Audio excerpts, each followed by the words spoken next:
Hello दोस्तों, आपका अपने YouTube चैनल हॉरर एक्सप्लेन में बहुत बहुत स्वागत करता हूं। मैं हूं श्याम शर्मा। आज दोस्तों हम बात करने वाले हैं ब्लैक मैजिक के ऊपर, काला जादू। दोस्तों, ये काला जादू आजकल के चलन में बहुत प्रचलन में है, जो कि आज दुनिया कहाँ कहाँ पहुंच रही है। हम एक तरफ साइंस मतलब एक साइंटिफिक जोन में है। इस टाइम हम हर एक चीज को एक साइंस की नजरिए से हम देखना पसंद करते हैं। आज की डेट में हम काला जादू जैसी चीजों पर बिलीव करते हैं और कहीं ना कहीं ये चीजें एग्जिस्टेंस में हैं। काला जादू एक तरीके से एक विज्ञान ही है, जो तंत्र मंत्र और एक साउंड्स वाइब्रेशन के जरिए किसी के ऑरे पे कब्जा करना या फिर बहुत सारी चीजें हैं। आज हम उसी बातों पे डिस्कस करने वाले हैं। तो दोस्तों, सबसे पहले तो जो काला जादू है, काली जादू की जो शुरुआत है वो कहीं ना कहीं पुराणों में भी इसकी बातें हैं और हर जगह है। दोस्तों, मैं बात कर रहा हूं कामरूप की, जो कि आज की डेट में जिसका नाम असम है। असम से पहले असम का नाम कामरूप हुआ करता था, और कामरूप में एक डिस्ट्रिक्ट है जिसका नाम है मोरीगांव। मोरीगांव से सटा मायोंग सिटी। यहां तक कि the capital of black magic भी मायोंग सिटी को बोला गया है। और कहीं कहीं तो ऐसा भी लिखा गया है कि ये वर्ल्ड का सबसे पहला black magic, the most black magic places में से सबसे पहला स्थान इसको मिला है, मायोंग को। वहाँ की मान्यता ऐसी भी है, जो लोग कहते हैं उनका कहना ऐसा भी कि यहाँ पे माँ कामाख्या का जो मंदिर है, उधर ही एक नीलाचल पहाड़ है, उसके ऊपर एक छोटा सा गांव है जहाँ पे आपने बहुत सारे कहानियों में सुना होगा त्रियाराज। त्रियाराज का मतलब ये होता है कि स्त्रियों का राज, जहाँ स्त्रियों का राज चलता है। और आज भी वहां पे ये बहुत ज्यादा प्रचलन में है। असम के अंदर ब्लैक मैजिक को बहुत ही फर्स्ट प्रायोरिटी दी जाती है, क्योंकि वहाँ कुछ ऐसे गांव हैं जिसमें से मायोंग तो वर्ल्ड फेमस वो जगह है। अगर आप गूगल पे भी करोगे the capital of black magic, तो सबसे पहला मायोंग लिख के आएगा। तो आप समझ सकते हो कि अगर उस जगह को इतना ब्लैक मैजिक से रिलेटेड माना गया है, तो कुछ ना कुछ तो बात होगी। माना यह भी जाता है महाभारत महाभारत तक में भी इसका जिक्र है। तो जब पुराणों में इसका जिक्र है, तो फिर वो जगह बहुत ही संवेदनशील जगह है। और माना यह भी जाता है कि वैसे तो हम ब्लैक मैजिक को हमेशा बंगाल और कलकत्ता से जोड़ के देखते हैं, लेकिन ये चीज सामने के आने के बाद तो पूरे होश उड़ चुके हैं। यहाँ पर मान्यता ये भी था कि यहाँ पे इंसानों को जानवर बना दिया जाता है, और बकरी बना दिया जाता है, कुत्ता बना दिया जाता है। ये अंधविश्वास है या फिर वाकई में विश्वास के लायक है, ये तो कह पाना पूरी तरीके से सही भी नहीं होगा और गलत भी नहीं होगा। लेकिन जहाँ तक मैंने मायोंग के बारे में रिसर्च किया है, आज भी वहाँ गांव में ऐसे बहुत से तांत्रिक हैं, जो कि बहुत पहुंचे हुए तांत्रिक हैं। वो बकायदा वहाँ पे उनका बढ़िया घर है, और वो काफ़ी भीड़ लगी रहती है वहाँ पे। मैं एक वीडियो भी शेयर कर रहा हूँ स्क्रीन पे। एक हमारे यूट्यूबर हैं जिन्होंने उस जगह को एक्सप्लोर करने की कोशिश की थी। उसके दौरान वो तांत्रिक उनके ऊपर काफ़ी भड़क गया और उनको भगा दिया। हालांकि उस यूट्यूबर ने बहुत ही नरमता पूर्वक उन्होंने बोला कि आपके अंदर कोई भी शिष्टाचार नहीं है बात करने का। तो पहले आप ये पूरा क्लिप देख लीजिए। विद्वान जो है, विद्वान की जो होती है, आप थोड़ा शालीनता दिखाएंगे तो ज्यादा अच्छा रहेगा। आप चिल्लाइए मत, मैं आपके घर पे आया हूँ, इसीलिए बैठा था, समझा? आपको तुम्हारा यह होना चाहिए, कितना आदमी है, मान गया कितना टाइम लगेगा। इसी चीज को आप शालीनता से तो ज्यादा अच्छा था। तो जैसा कि आपने देखा इस वीडियो में कि वो तांत्रिक किस तरीके से मतलब इनके ऊपर काफी अग्रेशन में बात कर रहा है, कितने गुस्से में बात कर रहा है। ये लोग अपनी प्राइवेसी जल्दी किसी के सामने शेयर नहीं करना चाहते हैं, क्योंकि गवर्नमेंट तो वैसे भी इन चीज़ों पे कहीं ना कहीं अपनी नज़र रखी हुई है। और आजकल ब्लैक मैजिक और ये जो सुपर नेचुरल चीज़ों के साथ जो आजकल के जो यंगस्टर खिलवाड़ कर रहे हैं, और इस मतलब ये चीज़ें तो एग्जिस्ट तो करती ही हैं, लेकिन इसके नाम से झूठे दुकान बहुत खोल रखे हैं, और बहुत से घर परिवार इसमें बर्बाद हो गए। अच्छी खासी लड़कियों की ज़िंदगी खराब हो गई।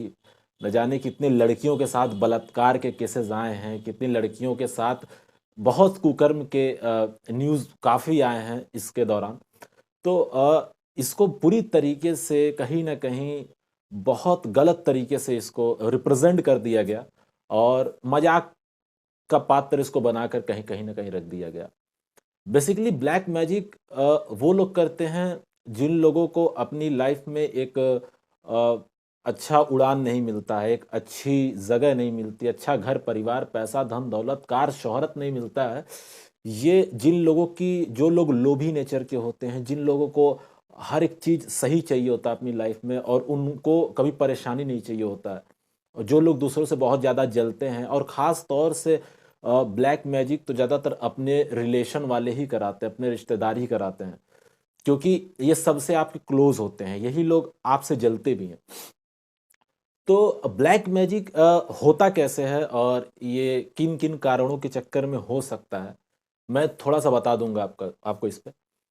वैसे तो जब कभी आप अपने बाल में कंघी करते हैं, तो कंघी करते वक्त आपके जो बाल जो कंघी में जो कुछ सिमट के बाहर आ जाते हैं, तो आप क्या करते हैं, नॉर्मली उस कंघी से हटा के और ऐसे ले आके बाहर फेंक देते हैं।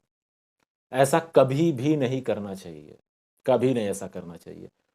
उस बाल को आप कंघी से निकालिए और उसको एक राउंड ऐसे घुमा के और उसके ऊपर हल्का सा थूक लगा करके आप उसको टॉयलेट में ले जाके फ्लश कर दो, क्योंकि वो उचिष्ट हो गया, वो झूठा हो गया। तो ज़्यादातर झूठी चीज़ों पे तंत्र काम नहीं करता है, झूठी चीज़ों पे तंत्र ज़्यादा काम नहीं करता है। मैं ऐसा भी नहीं कह रहा हूँ कि वो बिल्कुल नहीं काम करेगा। कुछ केसेस में ये चीज़ें हो भी जाती हैं, जहाँ बड़े तांत्रिक होते हैं, जहाँ बड़े खिलाड़ी होते हैं, वहाँ वो खेल कर जाते हैं आपके साथ। तो ज़्यादातर ध्यान इस बात का रखें, और उसको बाहर क्यों फेंकना है, टॉयलेट में आप फ्लश कर लें। ज़्यादातर पहले के लोगों की ऐसे कहना था, उनकी मान्यता थी कि जो हमारे नेल्स होते हैं वो शाम के वक्त संध्या टाइम में नहीं उसको काटने चाहिए। साइंटिफिक रीज़न ये भी हो सकता है कि शाम में रोशनी नहीं अच्छी रहती है, तो हाथ कटने का डर, या फिर मतलब रीज़न तो बहुत सारे हैं, लेकिन अगर वो लोग कहते थे कुछ, तो कुछ ना कुछ उनका एक पर्सनल बिलीव होगा, या फिर वो अच्छे के लिए ही कहते होंगे। तो हम जो नाखून काटते हैं ये बहुत ही ज़्यादा कारीगर होता है ब्लैक मैजिक में। तो नाखून कभी भी काटें तो उसको आप ले जाकर के टॉयलेट में फ्लश कर दें। दोस्तों, आपने नोटिस किया होगा कि ह्यूमन बॉडी के अंदर अगर कोई इंसान मरता है और उसको हिंदू पद्धति में तो जलाने का एक वो है, रिवाज है, परंपरा है। लेकिन कुछ धर्म ऐसे हैं जो बॉडी को जलाते नहीं हैं, वो क्या करते हैं, बॉडी को दफना देते हैं। तो आपने ज़्यादातर तांत्रिकों के हाथ में, जो ब्लैक मैजिक करने वाले हैं उनके हाथ में ज़्यादातर आपने हड्डी देखा होगा।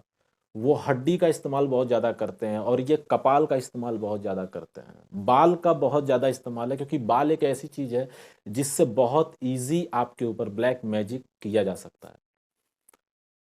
तो मैं बताने वाला हूँ जो शरीर में जो सबसे बाद में जो चीज़ें नष्ट होती हैं, जो शरीर में जो सबसे ज़्यादा जो चीज़ें टिकने वाली हैं, ब्लैक मैजिक उसी चीज़ पे सबसे पहले की जाती है, जो जल्दी ख़त्म नहीं होती है।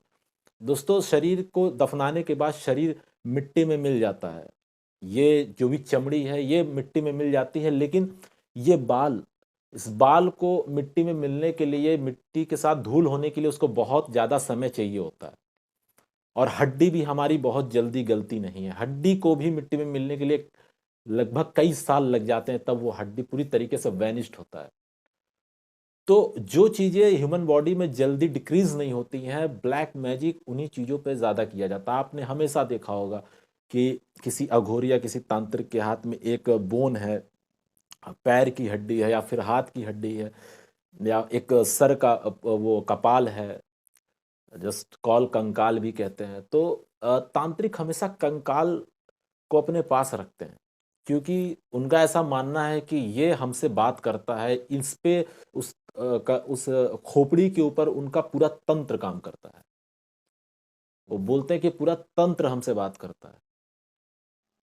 तो ये एक अलग ही तरीके का विज्ञान है। अगर हम आज के बारे में बात करें, आज के टाइम पे बात करें, आज के जनरेशन में बात करें, और आज के जो यंगस्टर हैं, जो आज के जो युवा पीढ़ी, आज हम उनसे बात करें, तो शायद वो हँसेंगे 2 मिनट के लिए। लेकिन दोस्तों, ये चीज़ें एग्ज़िस्ट करती हैं। जिसके ऊपर नहीं हुआ है, जो अब इन चीज़ों से ग्रसित नहीं है, उसको मजाक लगता होगा, उसको खिलवाड़ लगता होगा। लेकिन जिन परिवारों में ये चीज़ें हुआ है दोस्तों, उस परिवार का पूरा चिराग खत्म हो चुका है। तो मैं यही बताने वाला हूँ कि ब्लैक मैजिक एक तो गैर कानूनी है, और कई इस्लामिक कंट्रियों में तो इसको बैन तक किया गया है। सजाए मौत की वहाँ पे कानून है। आपके सऊदी अरब में अगर वहाँ कोई ब्लैक मैजिक करता हुआ पाया गया तो उसको तुरंत सजाए मौत है, कत्ल का आदेश है उसे तुरंत। लेकिन आज भी हमारे इंडिया में इस चीज़ों को परफ़ॉर्म किया जाता है, और ज़्यादातर अमावस्या के दिन जब चाँद पूरा होता है और काली रात होती है, उस समय इस चीज़ों को बहुत अच्छे से परफ़ॉर्म किया जाता है, और माना ऐसा जाता है कि उस वक़्त ये शक्ति बहुत ज़्यादा पावरफुल होती है। तो बहुत से लोग इस दिन ब्लैक मैजिक को परफ़ॉर्म करते हैं, जो भी तांत्रिक होते हैं वो सारे लोग परफॉर्म करते हैं। तो माना ऐसा भी जाता है कि इस दिन इंसान को बहुत ही परहेज करना चाहिए, हर चीज़ों से बचना चाहिए। और ब्लैक मैजिक आपके और हमारे गलती के कारण ही कोई हम पे कर सकता है। सबसे पहले तो आप अपने इष्ट देवता जो भी आपके हैं, चाहे वो भगवान राम हो, चाहे वो भगवान शिव हो, चाहे वो हनुमान जी हों, जो भी हो, आप उनको उनका एक नाम जप करते रहें, और अपने ऑरा को बहुत ही मजबूत करें, और हमेशा एक पॉजिटिव और हमेशा एक साफ-सुथरा एनवायरनमेंट में आप रहें। और ज़्यादातर कभी-कभार ऐसा होता है, ब्लैक मैजिक परफॉर्मेंस की चांसेस बहुत ज़्यादा उस समय बढ़ जाती है जब आप पूरी तरीके से किसी पे भरोसा करते हो।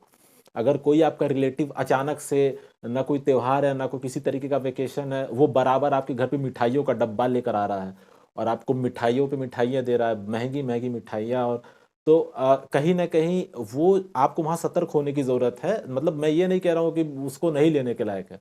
लेकिन जब ये चीज़ें ज़्यादा होने लग जाएँ, और मतलब उससे आपका रिश्ता सही भी ना हो, और वो अचानक से बहुत ज़्यादा मेहरबान हो जाए आपके ऊपर, तो यहाँ पे आपको सतर्क होने की ज़रूरत बहुत ज़्यादा है। और कई कभार क्या होता है कि कोई आपसे, आपके घर के बाहर कोई भी आता है, गरीब टाइप का इंसान आता है या फिर इस टाइप का आता है, तो आप बहुत ज़्यादा इंसानियत में अपने यूज़ किए हुए कपड़े आप उसको दे देते हो। ये सबसे बड़ी गलती है।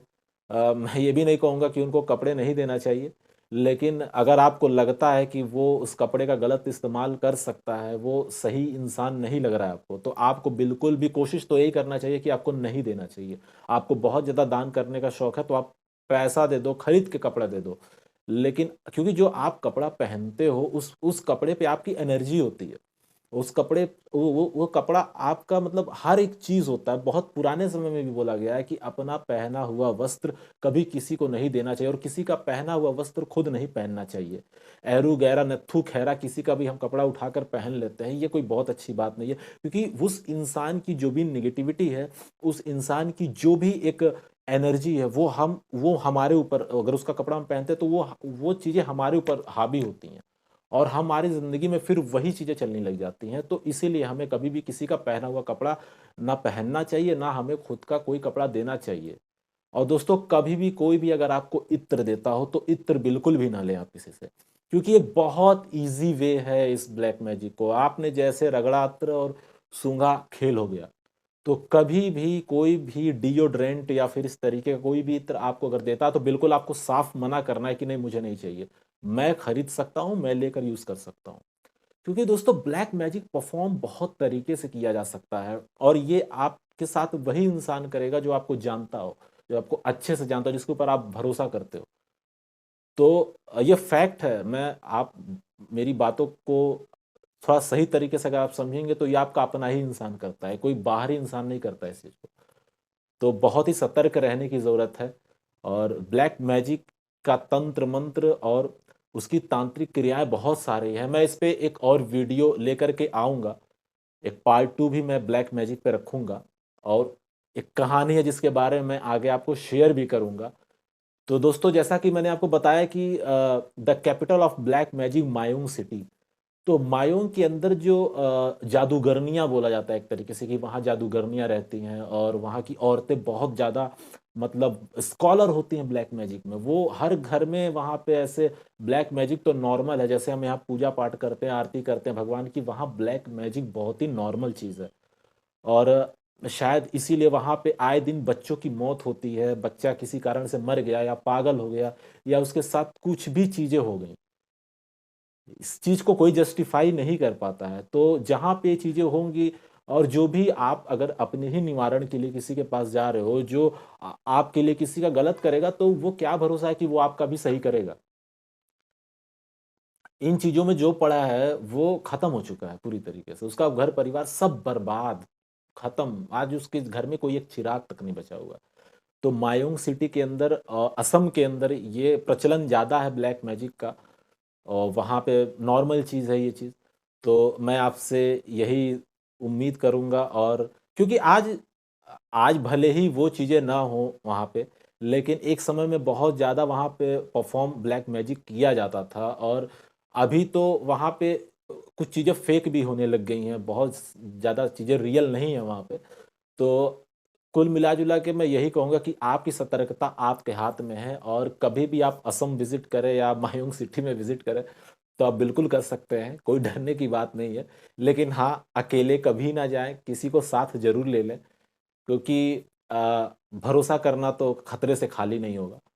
तो मैं जो बात कर रहा था ब्लैक मैजिक के ऊपर बात कर रहा था, किस तरीके से आपके ऊपर ब्लैक मैजिक हो सकता है, किन चीज़ों से आपको सावधानी बरतनी चाहिए और अपने बॉडी की जो आप चीज़ें पहनते हैं, जो यूज़ करते हैं, आपके बॉडी पार्ट्स हैं कोई, तो उनको किस तरीके से वेस्ट करना चाहिए और किस तरीके से किसी को बिलीव करके देना नहीं चाहिए।